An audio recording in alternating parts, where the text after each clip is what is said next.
Alright guys, welcome back here. Part 2 of final assembly here. We got quite a few different things going on right now in part 2. Let me give you a little overview quick. Here at the frame, continuing on, I've got the winch anchor actuators put in, and the start of that wiring harness also put in. That comes right up here to the switches.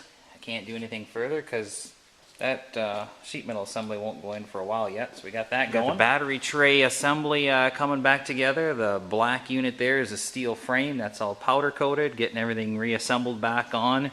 The wire rope cable that goes through these pulleys, crossed over and then back up. That's to lift it up and down. Pretty much got all that back on and just about all the fasteners on. And then I also had ordered this special hose assembly. There's a special fitting here on the end and a hose and a nice cap, and that's going to go on the engine here, and it's going to be a remote oil drain hose. Where this thing lands in the frame, you can't even get to that drain plug when it's in, so to try to change oil with it in the unit would just be an absolute mess. Oil would drain right on the battery tray. So we're going to put on this remote oil drain hose. That'll make oil changes a real easy task. You'll just have to swoop that hose out, undo the cap, and do an oil change. So I'm going to get this hose on and we'll check back in once I've got it on.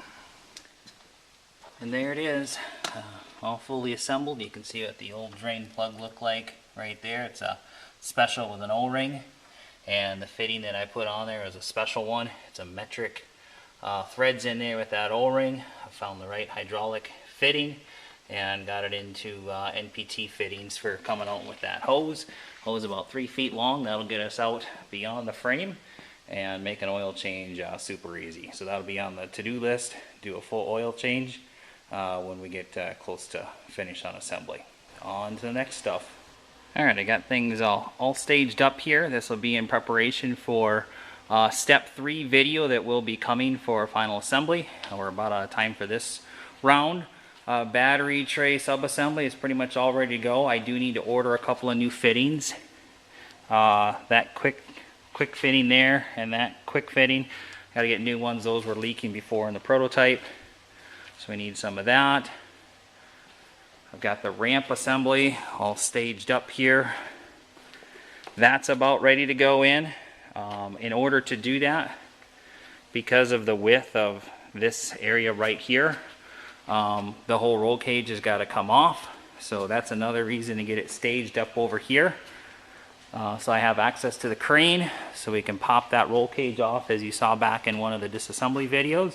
We'll pop the roll cage off, then ramp assembly can get craned into there so it can be attached up. Then battery tray will go in here, and then we'll be about ready to start putting the engine cradle in, and then we can grab the engine there and pop that in next, and then continue on. So that's setting us up for step 3 here of final assembly.